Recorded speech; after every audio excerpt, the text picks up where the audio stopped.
우리 고려대학교가 이번 2016학년도에 가지고 있는 입학 전형에 대해서 설명을 드리도록 하겠습니다. 저희가 원하는 인재상이 뭐냐? 여기 이제 다섯 가지의 어떤 인재상의 부분들을 보고 있는데요. 이 인재상은 결국은 저희들이 여러분들 자녀분들을 평가할 때 활용되는 부분들이라고 생각하시면 되겠습니다. 그래서 당연히 학생들이라면 성실을 해야 되고, 그 성실성 같은 경우는 예를 들자면 예시, 교과 부분이 얼마나 잘 해왔느냐 이런 것들도 사실 성실성의 한 부분이라고 볼 수 있고요. 그 다음에는 이제 자기 자신만을 위하지 않고 사회에 대한 배려와 타인에 대한 배려, 이타심 같은 것들을 갖고 있는 책임을 질 수 있는 그런 사회 구성원이라는 부분을 보는 공존사고 정신이 있습니다. 그리고 또한 미래 사회를 이끌어나갈 리더십과 또한 새로운 것들을 만들어낼 수 있는 창의성을 갖고 있는지에 대해서도 저희들이 보고자 합니다. 그리고 마지막으로는 이 지원을 하는 데 있어서 본인들이 지금까지 해왔던 여러 가지 생각이나 활동이 얼마나 본인들이 추구하고 있는 전공과 적합할 수 있느냐 하는 부분도 봅니다. 이제 크게 보면 5가지 정도를 포괄적으로 저희들이 보고 평가를 하려고 하고 있습니다. 2015학년도하고 올해하고 비교해서 차이점이 있는 부분들을 설명을 드리면요. 논술 위주인 일반 전형이 모집을 하는 정원 숫자가 굉장히 줄어들었습니다. 그래서 작년에는 1210명이었는데 올해는 1110명으로 줄어들었고요. 그 다음에 융합형 인재 전형이라고 하는 부분이 280명에서 360명으로 80명이 늘어났습니다. 그리고 특별 전형의 국제인재와 과학인재가 각각 10명이 더 늘어나서 290명, 280명 이렇게 숫자가 준비가 되어 있고요. 그 다음에 수시에서 또 변하는 전형 요소별 반영 비율인데요. 논술 위주의 일반 전형의 경우는 작년에 논술과 학생부 교과의 평가가 45%로 같았던 것들을 논술 위주로 바꾸기 위해서 논술 부분을 60%, 학생부 교과 부분을 30%로 조정을 했습니다. 그리고 정시 부분에 있어서는 모집 인원의 비율이 차이가 나게 되는데 간호학과와 컴퓨터 학과 같은 경우는 과거에 인문계열을 30%만 했던 거를 이제는 인문계열과 자연계열을 50%로 균형을 맞춘 그런 전형을 하게 됐습니다. 이게 모집 단위 내에서의 정원의 변화라든지 이런 부분들의 차이점이라고 생각하시면 되겠습니다. 그 다음에 이 슬라이드는 저희가 갖고 있는 수시 및 정시 안에 있는 전형 방식을 다 한눈에 보실 수 있게끔 정리를 한 것인데요. 그래서 논술 위주로 일반 전형이 있고 학생부 위주로는 학교장 추천 전형, 그 다음에 융합형 인재 전형, 그 다음에 기회균등 특별 전형 이렇게 구성이 되어 있고 실기 위주에는 특별 전형으로 해서 국제, 과학, 체육 이렇게 3가지가 준비가 되어 있습니다.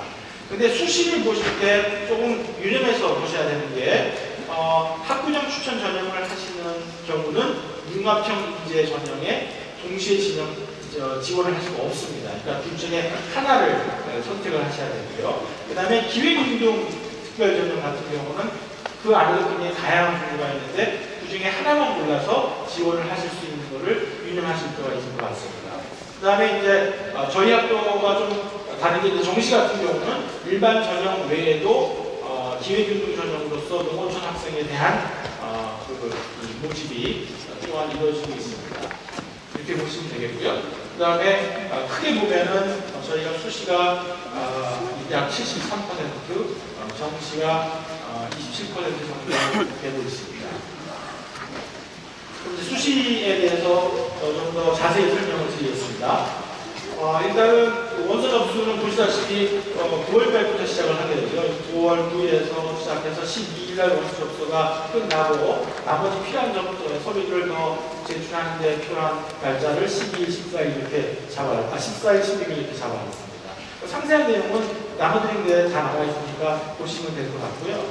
그 다음에 10월달이 되면은 차곡차곡 1단계 합격자를 발표를 합니다. 전형별로. 그래서 제일 먼저 시작되는 게 특별 전형이 될 거고요.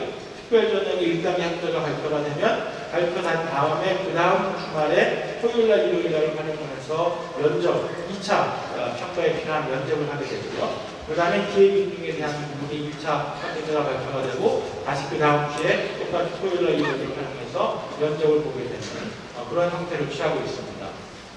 특별전형 같은 경우는 10월 달이면 수능을 보기 전에 최종 합격자가 발표가 되고 있습니다. 그 다음에 11월 달에 되면 수능 날짜가 정해져 있는데, 보시다시피 저희가 학교장 추천 융합행위자 같은 경우는 1차 발표를 한 후에 수능이 끝나고 면접 평가를 하고 있고요. 그 다음에 논술을 봐야 되는 일반 전형 같은 경우는 수능을 다 마친 다음에 시험을 보기 때문에 우리 수험생들에게는 좀 부담이 좀 덜한, 수능을 보기 전에 논술을 봐야 되는 부담을 줄일 수 있는, 그래서 수능도 열심히 공부를 하고 나서 끝나고 나서 논술을 다시 한번 돌아보고 저희는 학교의 논술 시험에 응시할 수 있는 그런 일정을 가지고 있습니다.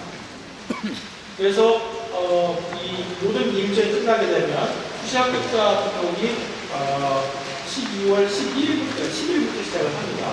그래서 14일까지 등록을 받아보고 미등록이 된 부분이 있으면 그러면 추가 등록을 시작을 하는데, 수시 추가 등록의 경우는 저희들이 5번을 하게 됩니다. 그래서 5번을 굉장히 많은 숫자를 하게 되는 이유는 끝까지 나머지 마지막 한 분의 자녀, 한 명의 자녀까지도 저희 학교에 올 수 있는 기회를 최대한 확보를 해드리기 위해서 저희 전 직원이 사실은 전화에 매달려서 마지막 5번 차까지 열심히 여러분들한테 전화를 드릴 겁니다. 그리고 이 수시 전형 같은 경우, 특히 수시 전체로 놓고 본다고 하면은 사실은 최초 등록 비율이 100%가 되지 않기 때문에 사실은 1단계를 합격한 경우에는 전형에 따라서는 굉장히 그 합격할 가능성이 높아지는 경우가 많습니다. 그러니까 그런 부분들을 생각을 하셔서 나중에 이제 기다리시고 잘 활용을 하시면 될 것 같습니다. 자, 그러면 이제 계열별 수능 지정 응시 영역에 대해서 설명을 드리면, 인문계는 2개의 컨비네이션이 있고 자연계는 1개의 컨비네이션이 있는데, 자연계 컨비네이션인 국어 A, 수학 B, 영어 바탕은 인문계도 들어가 있죠. 이건 뭘 의미하냐면 기본적으로 자연계 학생들은 인문계로 교차 지원을 할 수 있다라고 생각하시면 됩니다. 이렇게 설명을 드리면, 그러면 내는 자연계가 아니고 인문계인데 자연계로 마음이 가끔 못 가냐? 갈 수 있습니다. 다 안 돼요. 갈 수 있는 방법은 인문계에서 일반적으로 선택하는 국어 B, 수학 A, 영어 사탐이 아니라 다른 컨비네이션을 하시면 됩니다. 그러나 이제 그게 준비 과정에서 좀 어려운 부분이 있을 것 같고요. 그 다음에 이제 수능 최저 학력 기준을 저희들이 보고 있습니다. 그래서 논술 위주의 일반 전형은 갖고 있고요. 그 다음에 학생부 위주의 모든 전형을 갖고 있는데 두 전형만 저희들이 그걸 보지 않는데, 그 경우는 특성화고등학교를 졸업한 재직자 전형이라는 게 있고 단원고 특별 전형, 이 두 경우만 최저 학력 기준이 없고 나머지는 다 있습니다. 반면에 실기 위주의 특별 전형에서는 최저 학력 기준이 없습니다. 그래서 최저 학력 기준이 어떻게 되느냐, 보시면 쉽게 이해를 하실 수 있을 텐데요. 경영대, 정경대, 자유전공 학부를 제외한 나머지 인문계열 같은 경우는 3개 영역 이상에서 2등급 이내를 해야 되고요. 그 다음에 아까 말씀드린 3개 50단위 같은 경우는 3개 영역의 등급의 합이 5 이내가 되어야 됩니다. 그 다음에 자연계 같은 경우는 2개 영역 이상의 2등급 이내, 그 다음에 그러면서 수학 B, 과학 영역 혹은 과학 영역을 반드시 포함을 하셔야 되고요. 의과대학은 조금 더 강화가 돼서 3개 영역 등급의 합이 4 이내야지만 사실은 프로세스가 된다고 보시면 되겠습니다. 학생부 위주인 쪽으로 가게 되면은 그 내용이 크게 다르지 않습니다. 인문계 같은 경우는 2개 영역 등급이 4 이내야 되고, 자연계도 다시 의과대학을 제외한 분들은 다 그렇게 2개 영역 등급이 4 이내. 그 다음에 그러나 이제 기회교육 특별 전형의 경우는 그걸 조금 완화해서 2개 영역 등급 내에서 합이 5 이내라고 되어 있고요. 의대는 그거보다 아까 똑같이 강화돼서 3개 영역 이내에 4 이내 이렇게 되어 있습니다. 그럼 이제 수시 모집에서 각각 세부 전형으로 들어가 보겠습니다. 일반 전형 같은 경우는 전형 방법이 논술 60, 학생부 교과 30, 그 다음에 비교과 10 이렇게 돼서 평가가 됩니다. 그러면 노즐 권은 언제 보느냐? 노즐 권한은 자연계, 인공계 상관없이 하루에 봅니다. 작년 고려대학교는 이틀에 걸쳐서 시험을 봤는데 올해는 같은 날 시험을 본다는 것을 꼭 기억을 해주시면 되겠습니다. 그래서 이 자연계가 11월 21일 토요일 오전에 시험을 보게 되고요. 자연계 시험이 끝난 후에 오후에 인문계 시험을 보게 되어 있습니다. 자연계 같은 경우는 수학이 필수고 과학 과목들은 선택을 할 수 있게 되어 있는데 일반적으로는 물리, 화학, 생명과학 중에 하나를 선택하시면 되는데 모집 단위에 따라서는 선택을 해야 되는 과목의 변형이 좀 있습니다. 그래서 여러분 자녀분들이 어떤 모집 단위에 지원을 하냐에 따라서는 이 부분을 잘 유념을 하셔서 공부를 생각을 하셔야, 이 문제를 선택해서 풀 수 있도록 하셔야 되고요. 인문계 같은 경우는 두 문항인데 그 중에 한 문항은 수리 논술에 대한 부분이 포함되어 있습니다. 저희 그렇게 계속 해왔기 때문에 아마 관심 있으신 분들은 대부분 아는 내용이라고 생각이 됩니다. 그러면 이제 교과 부분은 어떻게 저희들이 적용을 하느냐 봤을 때 계열별로는 국영수는 똑같고 사회냐 과학이냐라고 하는 부분에 놓고 봤을 때 거기에 포함된 전 과목들을 놓고 봤을 때 1학년 20%, 2, 3학년은 40%씩을 반영을 하게 되어 있습니다. 그리고 교과 성적을 선출하는 방식을 보게 되면 이게 내신 등급이 들어오게 되죠. 그래서 석사 등급 보면은 사실은 1, 2, 3, 4 등급 같은 경우 보면 18점에서 0.2, 0.2, 0.4 이렇게 이제 조정이 되고 있기 때문에 사실은 내신 등급이 1등급하고 4등급 간의 차이가 엄청나게 많이 나지는 않습니다. 그래서 그러니까 그런 부분들을 생각을 하셔서 내일은 4등급이면 안 되는 거 아니에요? 이렇게 생각하실 것까지는 없습니다. 아까 말씀드린 그런 기준 안에서 기준을 맞추시고 생각해 보시면은 될 것 같습니다. 그 다음에 여기 나와 있는 추후에 저희 홈페이지 통해서 자세한 내용을 공개를 할 테니까 그건 보고 참조하시면 될 것 같습니다. 비교과는 학교 생활 기록부를 보고 종합적으로 평가를 할 예정입니다. 그 다음에 이제 특별 전형으로 가서 국제에 대해서 말씀을 드릴게요. 국제는 위에서 보시는 것 같이 7개의 언어 영역의 장점을 갖고 있는 학생들을 대상으로 하고 있고요. 그렇기 때문에 이 언어 영역이 해당이 되는 인문사회 계열의 모집 단위에만 지원하실 수 있습니다. 그러니까 국제인재 같은 경우는 저희 인문 계열의 모든 모집 단위를 지원하는 것이 아니라 여기 리스트에 있는 과들만 지원할 수 있다는 것을 또한 유념을 하셔야 될 것 같습니다. 평가는 1단계는 서류 평가를 하고요. 2단계에는 면접을 해서 성적을 종합해가지고 최종 합격자를 결정을 하고 있습니다. 모집 인원은 3배수 정도를 갖고 있고요. 그러면 이제 어떤 서류를 내셔야 되냐면 학교생활 기록부, 자기소개서, 그 다음에 활동 준비 서류 목록표, 그 다음에 활동 준비 서류를 내시게 되어 있습니다. 근데 이제 대부분 여기에 대해서 활동 준비 서류에 대한 그런 질문들이 많이 있어서 이 슬라이드를 준비를 했는데요. 어떤 거를 내시면 되냐면 외국어의 성취도, 그 다음에 5개 성적 이외의 학업 성취라든지 그 외에 동아리, 봉사활동 이런 것들에 대한 기록을 내시면 되는데 최대한 8개까지 내실 수 있습니다. 근데 이 내시다 보면 어떤 일이 벌어지냐면 영어 전공이나 전문이라고 했을 때 보면 여기 얘처럼 토플하고 탭스를 같이 내는 경우도 있어요. 영어에 관한 거죠, 둘 다. 그죠? 근데 요거는 내시는 순간 2개로 카운트가 됩니다. 무슨 얘기냐면 영어니까 하고 복수도 되고 탭스도 되고 나머지를 또 7개 더해서 9개를 내신 거죠. 지금 생각하실 때는 영어잖아. A4 3장 안에 있잖아. 이렇게 하고 내실 텐데 이게 다 하나로 각각 카운트가 됩니다. 그래서 만약에 영어를 하신다, 언어 능력을 얘기를 하신다 했을 때는 그 중에 제일 좋은 거로 저희는 미니멈만 맞추면 된다고 생각하고 있기 때문에 그냥 내주시고 오히려 학생의 특장점을 설명할 수 있는 다른 부분들을 서류를 더 내주시는 게 아마 도움이 될 가능성이 훨씬 더 클 것 같습니다. 그리고 특별인재, 과학인재로 가게 되면 과학인재는 수학 및 과학의 특기자가 되죠. 그래서 이 경우는 우리 자율계열에 있는 모집까지를 다 지원할 수 있습니다. 거기에 포함되는 거는 정원 외로 저희들이 선발을 하고 있는 사이버 건강학과까지 포함이 되어 있다고 보시면 되겠습니다. 똑같은 형태로 되어 있고요. 1단계 서류, 2단계 면접 이렇게 되어 있습니다. 다 차이가 있다면 우리 이제 과학 문제 같은 경우는 3배수가 아니라 5배수를 선발을 하고 있고 사이버 공학과 같은 경우는 학과의 성격에 따라서 면접의 포션이 30%가 아니라 20%고 추가적인 다른 기타 이 시각 검증이라는 이런 부분들이 있습니다.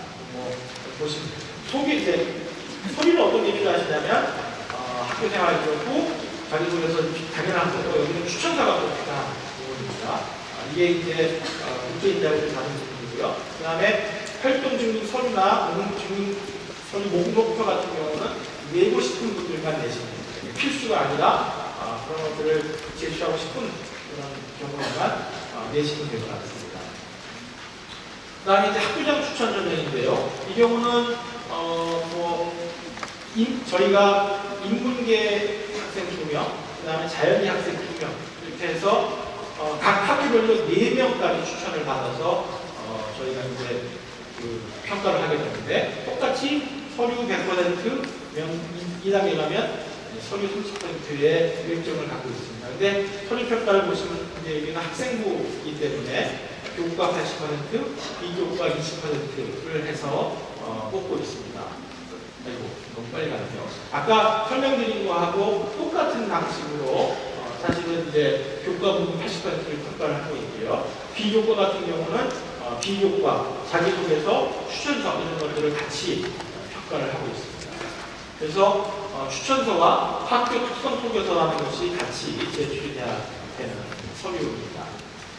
융합형 인재 전형은 어떻게 전개를 하고 있냐면 위에 보시면 자기 전공 분야를 선구한 창의적인 사고력과 역량을 가진 학생이다 이렇게 되어 있죠. 그래서 똑같이 1단계 서류, 2단계 면접 이렇게 뽑고 있습니다. 그래서 필요한 서류는 학교생활 기록부, 자기소개서, 추천서 이렇게 되어 있습니다.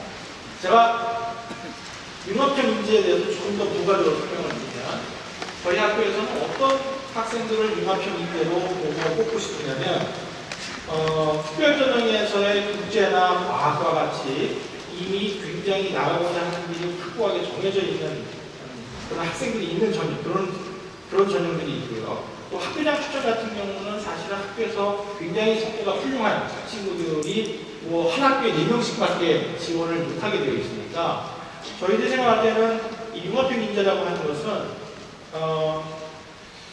정말 과학이나 혹은 인문학이나 사회학에서 정말 좋아하는 것들이 있고 그거를 열심히 파왔고 거기에는 나름대로 성과를 갖고 있는 친구들. 그러나 특별전형에 가기에는 좀 뭔가 불안감이 있는 그렇지만 굉장히 훌륭한 친구들. 혹은 전공을 정하지 못했지만 굉장히 고등학교 때 열심히 성실하게 고등학교 생활을 해왔고 교과도 해왔고 굉장히 다양한 활동들을 통해서 자신이 뭘 하기를 원하는지를 찾는 과정들을 잘 보여줄 수 있는 그런 우수한 학생들을 이 융합형 인재 전형에서 뽑고 싶습니다. 그러니까 제 예를 들면 우리 애가 어떤 거가 그만큼 될까? 이런 걱정 때문에 모든 것을 포기할 이유가 없이 여러분들의 자녀분들이 굉장히 학교장 추천을 받지 않은 경우라고 해도 우리는 내 자신 훌륭한 학교를 태어날 때 가장 먼저 생각해 보실 수 있는 학생부 평가의 이 수시 평가는 융합형 인재고요. 2016학년대에는 360명 뽑지만 2017학년대에는 이 숫자를 500명으로 늘렸습니다.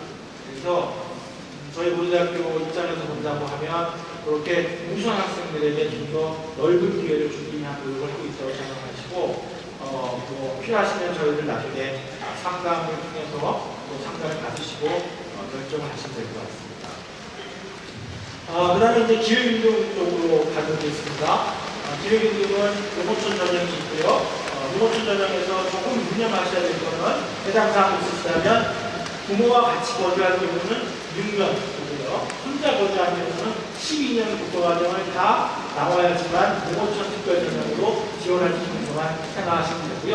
사회보호자 같은 경우는 국가 유공에 관련된 부분이 있고요. 그 다음에 두 번째 사회보호자 같은 경우는 현재 국가를 위해서 열심히 일하고 계시다. 예를 들면 도서격지에서 힘들게 일하시고 계시는 분이라든지 직업군인이라든지 다문화 가구의 자녀라든지 혹은 우리가 있는 다자녀 가구의 자녀들입니다. 근데 하나 유념하실 거는 혹시라도 다자녀 가구 자녀 특별전형을 지금 생각하고 계시다 보면 올해가 마지막입니다. 2017년에는 없어졌습니다.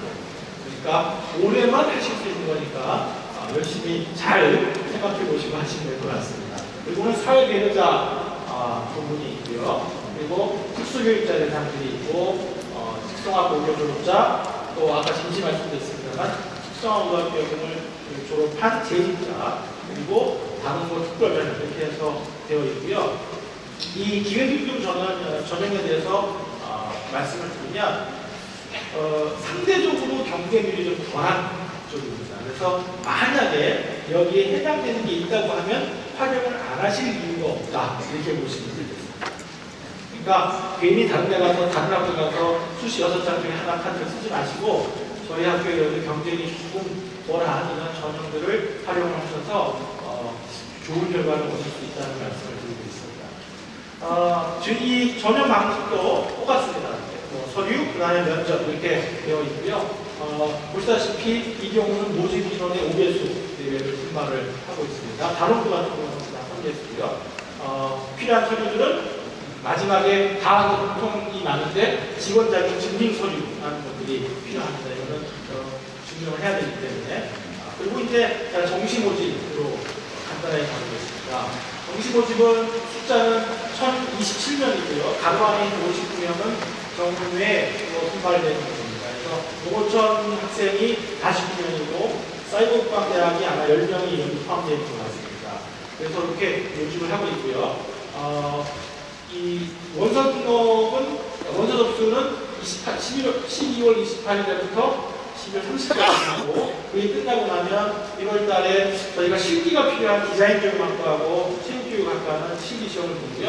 그 다음에는 기획운동을 먼저 하고 나서는 28일 날에 최종 합격자를 등록을 하게 되고요. 그럼 이제 동시 합격자 등록이 시작이 됩니다. 그래서 저희들이 미등록 인원을 충원하는 거에 마지막 날이 2월 16일 날 일정이 다 마치게 되었습니다. 이렇게 되면 이제 거의 2016학년도에 입시가 끝난다고 보시면 되겠습니다. 그 다음에 이제 정시 계열별 수를 지정 응시형을 보시면 위에 인문계 자격이 똑같습니다. 수시하고. 그래서 이 표는 뭐만 보시면 되냐면 혹시 자녀분이 디자인교육학과라든지 체육교육학과를 지원을 하는 경우에는 지정된 응시형이 다르게 구성이 되어 있다는 것만 알고 가시면 될 것 같습니다. 일반 전형 인문 자격을 제한이 같은 경우는 수능 90%, 그 다음에 학생부를 보는데 교과가 8%, 비교과 2% 이렇게 되어 있고요.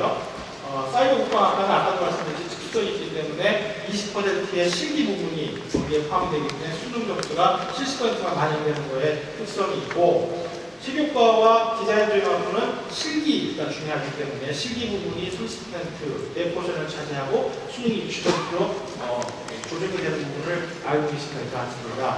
그 다음에 이제 일반 전형 같은 경우는 우리 자연계열하고 간호학과 같은 경우는 수학과 과학탐구에 대한 가중치가 좀 달리 배정이 되고 있기 때문에 그런 부분에 대해서 유의하시면 될 것 같습니다. 그 다음에 학교 생활기록부의 교과 반영 방법을 보면 인문과 예능계는 그리고 자연계는 국영수 그리고 사회, 과학 영역이 12과목, 체능계 같은 경우는 사회과학을 다 같이 볼 수 있기 때문에 최대 15과목 이내에서 평가를 하게 됩니다. 그리고 학생평가 비교과 방법, 비교과 부분은 어떻게 반영하냐면 정시에서는 4가지 항목을 봅니다. 보시다시피 출결, 봉사활동, 수상경력, 리더십 활동 이렇게 되는데 이 비교과는 전체 성적의 사실 2%죠.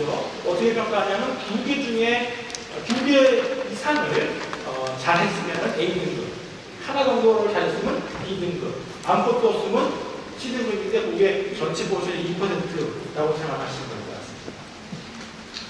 기회균중 농어촌 학생 수능 70%, 서류 30%, 그 다음에 후에 면접 30% 이렇게 해서 합격자를 평가하고 선발하고 있습니다. 이 부분은 수능 지원 자격이니까 다시 한번 아까 앞에 있던 내용으로 갔기 때문에 제가 반복 설명은 드리지 않겠습니다.